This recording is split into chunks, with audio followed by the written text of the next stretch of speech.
PDP का यौम तासीस आज, पीडीपी का 25वां आज यौम तासीस है।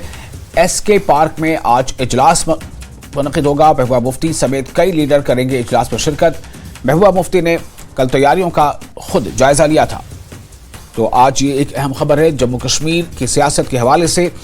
पीडीपी का आज यौम तासीस है और आज पीडीपी का 25वां यौम तासीस है। एसके पार्क में इजलास आज मुनक़िद होना है। महबूबा मुफ्ती जो पार्टी की सदर है, चीफ है, महबूबा मुफ्ती समेत कई लीडर आज इस इजलास में शामिल होंगे। महबूबा मुफ्ती ने कल तैयारियों का खुद ही जायजा भी लिया था। पहले ही पहुंची और कल यहाँ पे जो पीडीपी का जो पीडीपी 25वां जो है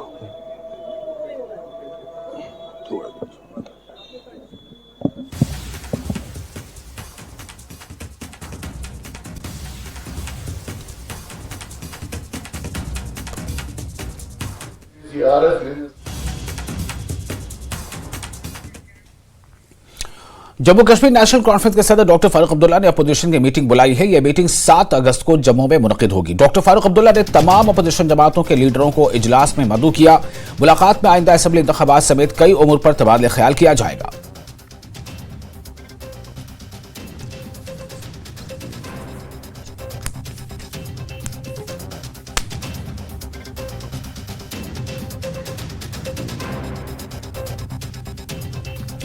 और फिता से एनसी यानी नेशनल कॉन्फ्रेंस की मैनिफेस्टो कमेटी की 2 दिन की मीटिंग शुरू होने वाली है। इस इजलास को लेकर एनसी सीनियर लीडर रतन लाल गुप्ता ने न्यूज 18 से बातचीत की। उन्होंने कहा कि एनसी यानी नेशनल कॉन्फ्रेंस मंशूर कमेटी का 3रा इजलास मुनक़िद होगा।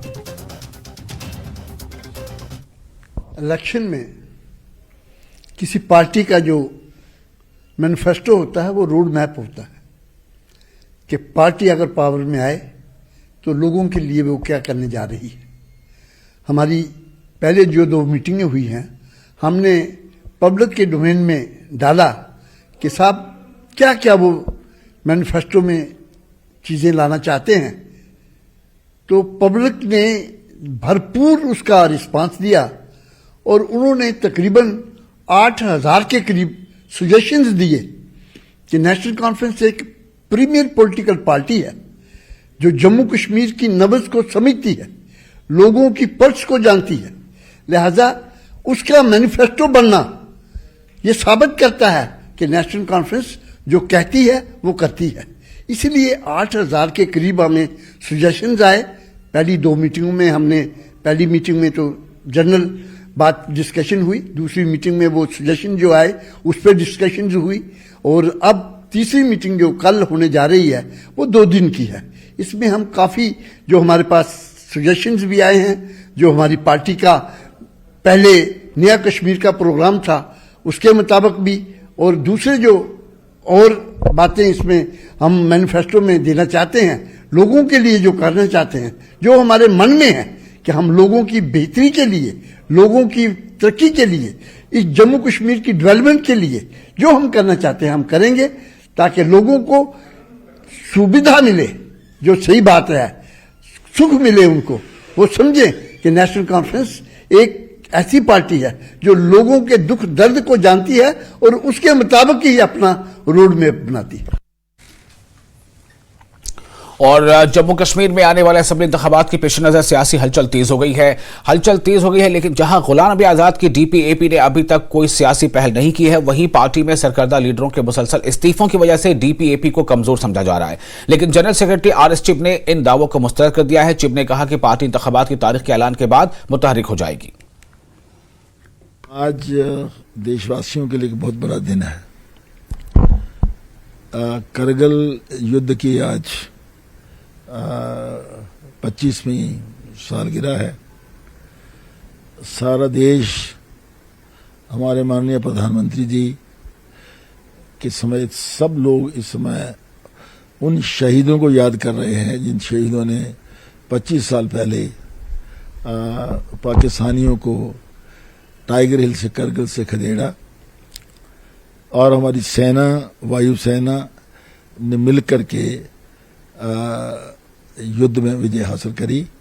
मैं भी अपनी ओर से और अपनी पार्टी के रैंक एंड फाइल की ओर से उन शहीदों को नमन करता हूं, उनको याद करता हूं।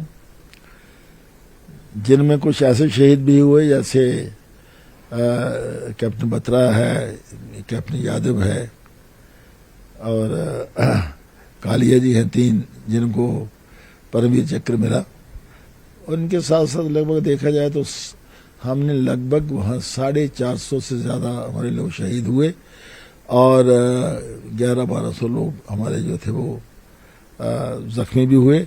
लेकिन पाकिस्तानियों को बहुत हज़ारों में नुकसान हुआ, 1000 भाग गए ना देखेंगे। लेकिन हमारी सेना के लिए, हमारे देशवासियों के लिए एक बड़े गर्व की बात है कि हमने बड़ी ठाठ के साथ उस युद्ध को जीता। और नेशनल कॉन्फ्रेंस के सूबाई सदर नासिर असलम वानी ने बीजेपी पर निशाना साधते हुए कहा है कि बीजेपी जम्मू कश्मीर की तबाही के लिए जिम्मेदार है। उन्होंने कहा कि आने वाले वक्त में नेशनल कॉन्फ्रेंस जम्मू कश्मीर में अपने दम पर सरकार तश्कील देगी। नासिर असलम वानी का कहना है कि अगर सुप्रीम कोर्ट की हिदायत पर सरकार आज भी असेंबली इलेक्शन नहीं करवाएगी तो ये जमहूरियत के लिए एक दाग साबित होगा। इस वक्त हमारे साथ है नेशनल कॉन्फ्रेंस के सीनियर लीडर और सूबाई सदर नासिर असलम वानी। आपको लग रहा है कि जिस तरह सुप्रीम कोर्ट की डायरेक्शन है कि मुकर्ररा वक्त के अंदर जम्मू कश्मीर में असेंबली इलेक्शन होनी चाहिए, क्या आपको लग रहा है कि माहौल उस तरीके से है?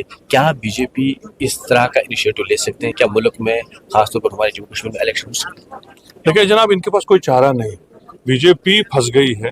बीजेपी के बस में होता तो वो यहाँ अगले कई सालों तक भी इलेक्शन नहीं करते, क्योंकि उनको अपनी हार दिख रही है। अभी पार्लियामेंट के इलेक्शन के बाद उनको जम्मू में भी अपने जो है कदम डगमगाते दिख रहे हैं, क्योंकि वहाँ बाकी पार्टियां जो इंडिया अलायंस की थी वो उसमें उनसे बेहतर परफॉर्म किया, लेकिन वोट परसेंटेज के हिसाब से सीट उन्होंने बेशक जीती। उसकी क्या वजूहत हुई वो दूसरी बात है, लेकिन जब आप उसका एनालाइज करते हैं और आप असेंबली लेवल पे आ जाते हैं तो उनको लगता है कि वो नंबर जो उन्होंने पिछली दफा असेंबली सीटों का जीता था उससे वो कोसों दूर है। उस वजह से वो कोशिश जरूर करेंगे, लेकिन अब ऐसा दिखता नहीं है, क्योंकि सुप्रीम कोर्ट की वाज़ेह डायरेक्शन है, गवर्नमेंट की वाज़ेह एश्योरेंस है सुप्रीम कोर्ट में कि हम ये इलेक्शन सितंबर से पहले मुकम्मल करेंगे। मुल्क के वजीर आजम ने खुद कहा कि वो योगा डे था, उन्होंने कहा जी यहाँ इलेक्शन भी हो जाएंगे और स्टेटहुड भी मिलेगा। मुल्क के वजीर दाखिला ने भी कहा, अमित शाह साहब ने भी कहा कि यहाँ इलेक्शन बहुत जल्दी होंगे। उससे ये लगता है कि उन्होंने अपनी तैयारी पूरी की होगी, लेकिन यहाँ कयास आ रहे हैं, उनका बाजार भी गर्म है। लोग वो कहते हैं ना डरे हुए हैं, क्योंकि 10 साल से इलेक्शन हुए नहीं। तो अगर अब भी ये इलेक्शन में कोई रखना डालना चाहें और अपनी पार्टी के हिसाब से फिर से कोई दूसरा ख्याल इनके जहन में हो तो ये हमारी जमहूरियत पे बहुत बड़ा दबाव। एक और बात है, कल ही यहाँ पर अशोक कोल ने दौरा किया तो उन्होंने उनसे पूछा गया कि नेशनल कॉन्फ्रेंस किस डगर पर है, तो उन्होंने कहा कि यहाँ बीजेपी जो 50 पार होगी और नेशनल कॉन्फ्रेंस ही जम्मू कश्मीर की तबाही के लिए जिम्मेदार है। नासिर असलम वानी क्या कहेंगे? ये इनसे हम सर्टिफिकेट क्यों लें? ये अपना पहले देखें इनका यहाँ क्या रोल रहा। इनकी तो हालत ये हो गई, यहाँ कैंडिडेट नहीं खड़ा कर सके पार्लियामेंट इलेक्शन में, ये हम पे क्या सवाल उठाएंगे? इनका यहाँ नामो निशान नहीं था। इनके जो हवारी थे, जो इनकी हिमायती पार्टियां थी, उनकी जमानतें जब्त हो गई, वो किसी को मुंह दिखाने लायक नहीं रहे। अब ये हम पे क्या इल्जाम लगाएंगे? ये जुर्रत करते हैं तो आगे इलेक्शन आने वाला है, इसमें हमको इनकी सर्टिफिकेट की जरूरत नहीं है। अल्लाह ताला की तरफ से जिनको उसने इज्जत बख्शी होगी वो जरूर बख्शेंगे, और फिर वो लोगों के वोट से फैसला होगा। ये अशोक कोल साहब के कहने से या दूसरे कोई उनके साहब कहने से या कभी कभी वो आजकल इंतजामिया से भी लोगों से बयान दिलवाते हैं, उससे थोड़ी होता है। क्या आपको लग रहा है कि अगर असेंबली इलेक्शन होते हैं क्या नेशनल कॉन्फ्रेंस अपने दम पर सरकार बना सकते हैं जम्मू कश्मीर? जरूर बनाएंगे। आपने अभी देखा होगा, हालांकि नॉर्थ कश्मीर का जो रिजल्ट आया वो हमारी तवक्कात के बरक्स आया, लेकिन वो एक दूसरे तर्ज का वोट था, वो एक सेंटिमेंटल वोट था, वो रोज थोड़ी हो। मुमकिन नहीं है कि वो उस मैयार पे अभी हम पहुंच सकें। कोशिश तो हमारी होनी चाहिए। आज भी जब वहाँ लोग उनके लिए वहाँ इस बरसी पे आए और अकीदत के फूल निछावर किए तो उन्होंने हमसे भी ये जो है तलकीन की कि उनके दिखाए हुए रास्ते पे हम चले। उनका अवामी राब्ता इतना वसी था कि उसके मयार के उभरना बड़ा मुश्किल है। कोशिश हम ज़रूर करेंगे, और जिस तरह उन्होंने लोगों की खिदमत उस वक्त की थी, वो एक ऐसा दौर था जब ये अंदाज़ा ही नहीं था कि सरकारें बनेंगी, लोग MLA बनेंगे, लोग मिनिस्टर बनेंगे। कोई ऐसा उस वक्त नज़र नहीं आता था कि निज़ाम आना ऐसा इंतज़ाम बनेगा, क्योंकि शख्सी राज का दौर था, और उस वक्त यही उनका जज्बा था कि एक अवामी खिदमत का जज्बा था, और उस पर वो इस हद तक पूरे उतरे हैं कि आज 43 साल के बाद भी उनको लोग याद करते हैं और उनके साथ वो अकीदत रखते हैं। और फिलहाल एक छोटा सा ब्रेक लेते हैं। ब्रेक के बाद खबरों का सिलसिला जारी रहेगा।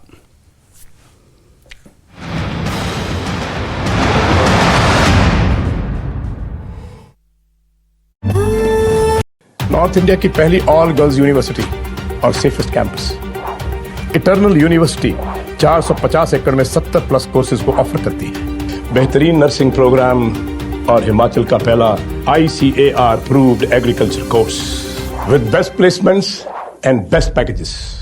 स्टूडेंट्स को प्रैक्टिकल लर्निंग का मौका मिलता है before they go into their desire industry. Come and enrol in Eternal University today.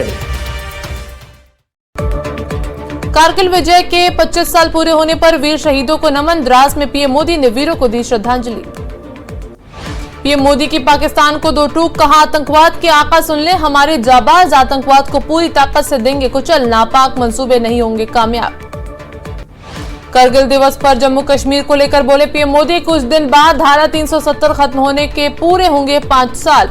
दशकों बाद कश्मीर में खुले सिनेमाघर, ताज़ा निकला धरती का स्वर्ग, शांति की दिशा में बढ़ रहा है आगे।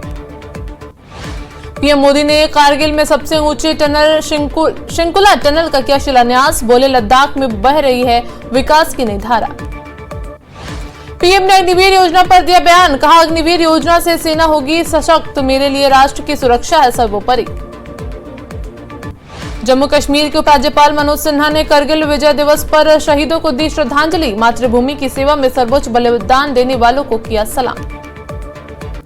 दिल्ली के जम्मू कश्मीर हाउस में संभाव उत्सव का LG मनोज सिन्हा ने किया उद्घाटन। कार्यक्रम को संबोधित करते हुए मनोज सिन्हा ने कहा जम्मू कश्मीर में आतंकवाद के लिए कोई जगह नहीं। जम्मू कश्मीर हाउस में संभावोत्सव में LG मनोज सिन्हा का संबोधन, कहा जो अपने नागरिकों को खाना नहीं दे पा रहा वही आतंकवाद का जहर भारत में फैला रहा। जम्मू कश्मीर हाउस में उपराज्यपाल मनोज सिन्हा ने 370 की ओर इशारा करते हुए कहा जम्मू कश्मीर के पूर्ण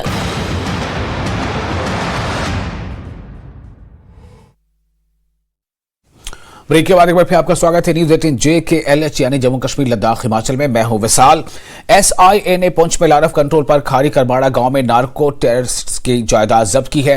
मंशियात के खिलाफ जारी मुहिम को आगे बढ़ाते हुए रियासती तफ्तीशी एजेंसी ने नार्को दहशतगर्द लियाकत हुसैन वल्द मोहम्मद हसन के खिलाफ कार्रवाई अंजाम दी है। लियाकत नार्को दहशतगर्दी के एक मुकदमे में पहले से ही मुलजिम है और गुज़िश्ता 1 साल से मफरूर है। इस सिलसिले में SIA ने सेशन कोर्ट पुंछ में जायदाद कुर्क करके दरख्वास्त दायर की है।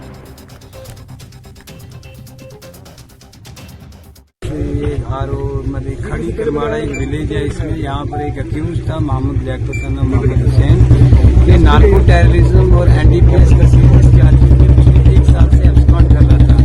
तो ऑनरेबल कोर्ट की डायरेक्शन थी कि इसके नाम पर जितनी भी प्रॉपर्टी है उसको अटैच किया जाए। तो उसी निस्बत से हमने जो एग्जीक्यूशन जो थी वो कोर्ट आर्डर की वो करने के लिए यहाँ पर आए थे और हमने प्रॉपर्टी आपने देखा भी है और पूरी तरीके से अटैच की है। तो इसी है कि इसी सिलसिले में जो गवर्नमेंट का और ऑनरेबल कोर्ट का जो है ये बड़ा स्ट्रिक्ट एक्शन रहता है जितने भी ये ड्रग्स को लेकर या ड्रगिस्ट को लेकर रहता है। और स्पेसिफिकली जब बात नेशनल इंटीग्रिटी की हो तो उसी में एग्जीक्यूशन की। केंद्र सरकार की तरफ से जहां जम्मू कश्मीर में आतंकवाद के खिलाफ लगातार कार्रवाई की जा रही है, वहीं नार्को टेररिज्म के लेकर भी सरकार काफ़ी सख्त है। आपको बता देंगे पुंछ जिले के गांव खड़ी करमाड़ा में इस समय न्यूज़ 18 की टीम खड़ी है और जहां पर आज SIA की तरफ से एक नार्को टेररिस्ट की प्रॉपर्टी सीज की गई है। और ये जो नार्को टेररिज्म का मामला है ये पिछले साल 31 मई का मामला है, जब कुछ लोग वहाँ से हथियार और ड्रग्स लेकर आ रहे थे और उनमें से उनका एक साथी लियाकत जो है वो पिछले 1 साल से अधिक समय से फरार था, जिसको लेकर कई बार उसके घर पर नोटिस चिपकाए गए। और आज SIA की टीम जो है तहसीलदार हवेली पुंछ और पुलिस के साथ यहाँ पहुंची और उसकी जो ज़मीन है उस पर अपना बोर्ड लगाया और उसको अटैच कर दिया गया है। ये एक कोशिश है SIA की कि नार्को टेररिज्म से जुड़े लोग हैं वो बाज आ जाएं और वो सही रास्ते पर आ जाएं।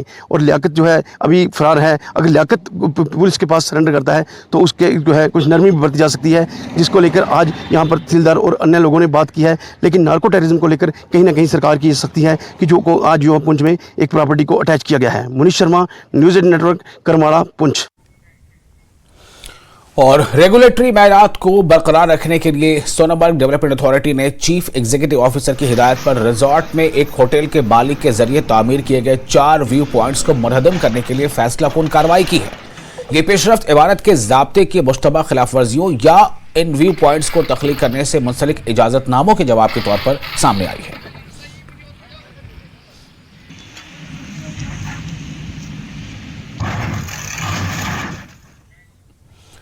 और महकमा यूथ सर्विसेज एंड स्पोर्ट्स की जानिब से पुलवामा में सूबाई सतह के कबड्डी मुकाबले का इनेकाद किया गया। 6 रोज तक जारी रहने वाले सूबाई सतह पर इंटर डिस्ट्रिक्ट मुकाबले का इफ्तिताह डीसी पुलवामा डॉक्टर मुशाहिद कयूम ने किया। कश्मीर सूबे के अजला में इस कबड्डी मुकाबले में हिस्सा ले रहे हैं। 14, 17 और 19 साल के उम्र के लड़के इस मुकाबले में हिस्सा ले रहे हैं। इस मौके पर डीसी ने कहा कि अब जिला सतह पर खेल कूद के हवाले से बुनियादी सहूलियात में काफी इजाफा हो रहा है, जिसके सबब सूबाई सतह के खेल मुकाबले जिले में मुनक्किद किए जा रहे हैं।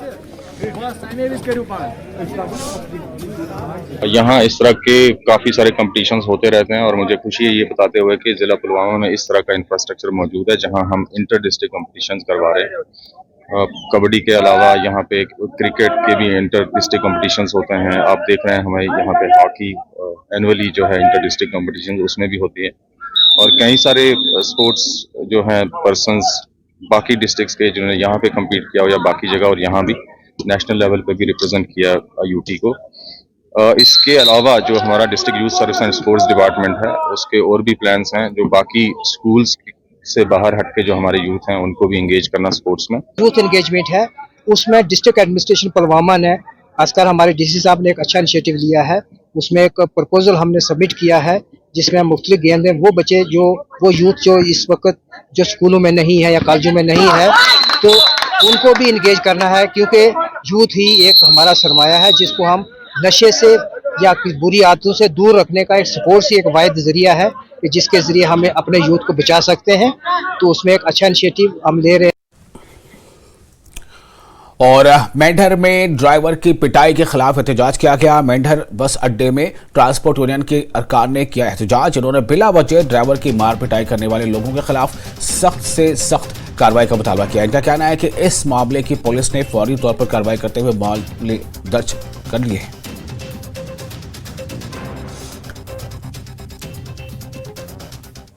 देखिए, रात का एक वाकया है कल 5:30 बजे का। ये लड़का है नवीद खान और ये केरी का रहने वाला है। ये मेंढर से अपनी गाड़ी भर के इसने जो घर की तरफ रुख किया और गलुता सेंटर में पहुंचा जिस वक्त, तो वहां पर कुछ बंदू ने वहां पर उतार के गाड़ी से उतारा और उतारने के बाद उसी वक्त इसकी मार पिटाई भी करना शुरू कर दी। और साथ में उन बंदू ने एक साथ में रखा हुआ है, एक वीडियो बनाने वाला भी रखा हुआ है और वीडियो बना के वो इंस्टाग्राम पे जो है वो भेजते हैं और पूरी आवाम देखती है, पूरी एडमिनिस्ट्रेशन देखती है। और मैं आपके माध्यम से ये कहना चाहता हूँ कि जब इसकी पिटाई शुरू की उन्होंने और इसकी गाड़ी में 10 सवारियाँ बैठी हुई थी और मोहल्ले के वहाँ पर चीदा लोग थे और साथ में ये केरी के हमारे सीनियर हैं, अशरफ जी हैं और यहाँ पर बड़े काफ़ी हमारे सीनियर ड्राइवर वहाँ पर चलते हैं। अगर आज के टाइम में क्राइम जो है ये दिन दहाड़े जो है रोडों पे आ चुका है, तो इसका मतलब है कि कल किसी के ऊपर भी हमारे किसी ड्राइवर को उतार कर, किसी बाइज्जत आदमी को उतार कर गाड़ी से और उसको मारना शुरू कर देंगे और हम लोग चुप बैठे रहेंगे। सर, मैं इधर से गाड़ी भर के जा रहा था, उधर मेरे को बोला कि आज तेरे साथ कोई बात करनी है। ऐसे उधर मुझे उतारा, पहले उतार के बोले कि कोई नहीं बोलेगा तेरे साथ, तो उतारा और उतारने के बाद मारना शुरू कर दिया उन्होंने। कोई बात कोई कुछ पता नहीं मुझे कि किस मामले में ये ऐसा निकली। पुंछ में महकमा समाजी बहबूद ने ड्रग फ्री इंडिया मुहिम के तहत पंचायत समितियों के लिए तरबियती कैंप का इनेकाद किया। शहर में वाक़ डाक बंगला में रियासती सतह की कोऑर्डिनेटिंग एजेंसी के इश्तराक से जिला समाजी बहबूद महकमे की तरफ से ड्रग फ्री इंडिया मुहिम के तहत पंचायत सतह की कमेटियों के लिए एक रोज़ा तरबियती और बेदारी प्रोग्राम का इनेकाद किया गया। तरबियती प्रोग्राम में जिला समाजी बहबूद अफसर एडवोकेट अहमद भट्ट की निगरानी में बड़ी तादाद में पंचायत समिति मेंबरान, असातिज़ा, आंगनवाड़ी वर्कर्स, आशा वर्करों ने हिस्सा लिया। नशे की लत में मुलविस नौजवानों को नशे की लत से निकाला करने की और उनकी बहाली, राब्ता और बातचीत की मुकम्मल तरबियत फराहम की गई।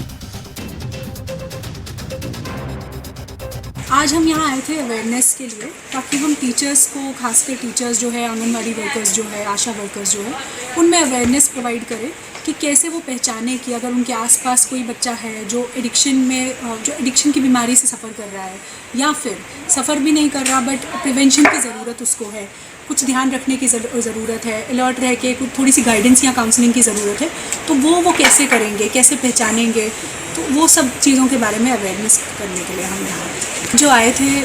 वो रेगुलर कॉन्टैक्ट है पब्लिक के साथ, बच्चों के साथ, पेरेंट्स के साथ, तो बहुत ही अच्छा प्रोग्राम है जो कि अगर अवेयर होते हैं ये लोग तो आगे बच्चों में, जैसे स्कूल के टीचर्स हैं तो बच्चों में वो चीज़ें देख सकते हैं, आइडेंटिफिकेशन कर सकते हैं, उनको प्रिवेंशन पे काम कर सकते हैं, पेरेंट्स टीचर्स मीटिंग कर सकते हैं जिसमें पेरेंट के साथ बच्चे का रेगुलर रूटीन डिस्कस कर सकते हैं और बिहेवियरल पैटर्न्स डिस्कस कर सकते हैं। तो टीचर्स अपने लेवल पे और आंगनवाड़ी सोशल वर्कर्स जैसे पेरेंट्स से मिलते हैं, बहुत सारे बच्चों से भी मिलते होंगे, तो वो इन चीज़ों पर काम कर सकते हैं।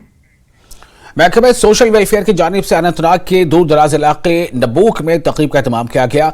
बेटी बचाओ बेटी पढ़ाओ मुहिम के तहत ख्वातीन को बाइख्तियार बनाने के लिए बेदारी प्रोग्राम मुनक्किद किया गया। District hub for women empowerment Anantnag के इश्तराक से बेदारी कैंप का और साथ ही साथ सेमिनार का इनेकाद किया गया। इस मौके पर district social welfare officer Muzaffar Malik व दीगर मुतअल्लिकीन और तालिब इल्मों की एक खासी तादाद मौजूद रही। मुकर्रीरीन ने तालिबात को ख्वातीन की बाख्तियारी में तालीम की अहमियत पर जोर दिया और कहा कि आज के दौर में ख्वातीन ने तालीम के बल पर जिंदगी के तमाम मराहिल में कामयाबी के झंडे गाड़ दिए हैं।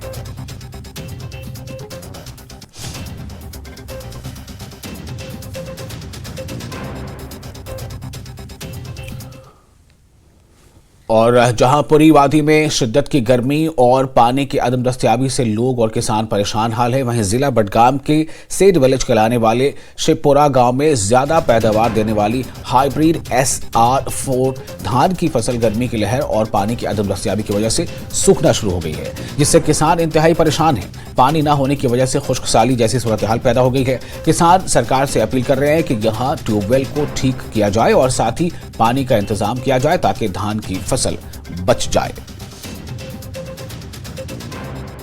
गवर्नमेंट आज से पहले 15 साल दिया है, वो यहाँ इसको इसीलिए हमारे गांव को सीड विलेज नाम के से याद किया जाता है। मगर आज ये उस पर बात यह हो गई है कि हमारा जो ट्यूबवेल है था ना वो बहुत ख़राब हो गया 1 साल पहले, जिसकी वजह से हमारी ये शाली मक्की और सब्ज़ी वगैरह बिल्कुल खुश्क हो गई है, जल कर राख हो गई है। मगर अब ये वजह है कि पानी यहाँ नहीं है। हम गवर्नमेंट को अपील करते हैं कि जो ये SR4 तुमने दिया है ना वो उसको अगर इसको पानी हो जाएगा तो कुछ ना कुछ बन जाएगा, अगर नहीं दे दिया गया तो वो बिल्कुल ख़राबी हो जाएगा। नॉर्मल ब्लॉक दे रहे थे हम, जो ब्यूल वो हम बाकी इलाकों को दे रहे थे, उसको कहते हैं SR4, मगर इस वक्त जो वो पूरा ख़राब हो गया। देखो धूप की वजह से ये पूरा ज़मीन जल गया। देखो इस वक्त जो शाली है ना वो भी जल रहा है, देखो आप देख रहे, खुद देख रहे हैं ना आप। मगर इस वक्त हम कह रहे हैं गवर्नमेंट को, अगर पंप चल रहा था 1 साल पहले, 15 साल से चल रहा था, लेकिन 1 साल पहले वो आज खराब हो गया, मगर गवर्नमेंट ने क्यों नहीं तहफ़्फ़ुज़ किया है इसको। अगर ये खराब हो गया, गवर्नमेंट की जिम्मेदारी है, अपनी रोजी रोटी कमाते हैं इसी ज़मींदारी की वजह से, लेकिन ये अगर ये ऐसे ही हालात रहे इसका जिम्मेदार गवर्नमेंट है। कश्मीर में शदीद गर्मी की वजह से अब खुश्क साली ने दस्तक दी है, क्योंकि जो नदी नाले हैं उनमें पानी खुश्क हो रहा है। और इसी असना में अगर हम बात करेंगे शाली की, आज हम शिवपुरा में हैं और जिससे सीड विलेज के तौर पे इस विलेज को जाना जाता है, क्योंकि जब हम SR4 सीड की बात करते हैं जो हाइब्रिड सीड है, और वो पहले इसी विलेज में, क्योंकि इस विलेज में काफ़ी यानी ज़मीन जो है ज़री ज़मीन है वो मौजूद है, और इसमें यहाँ पे एक्सपेरिमेंट किया गया था। जो शदीद गर्मी और पानी न होने की वजह से यहाँ पे आप देख सकते हैं ये SR4 सीड है, और ये देखिए आप कितने यहाँ पे सुराख बन चुके हैं पानी न होने की वजह से।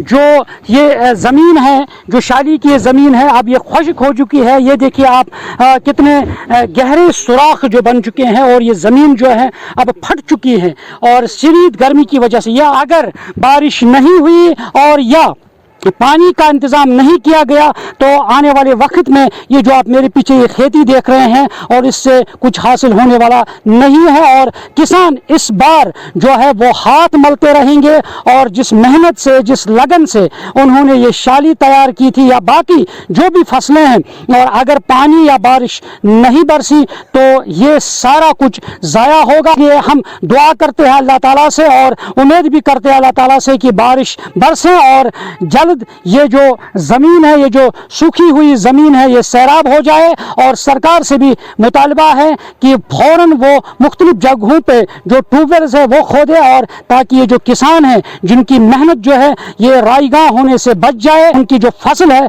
वो हासिल हो जाए। न्यूज़ 18 जम्मू कश्मीर के लिए मैं शिवपुरा से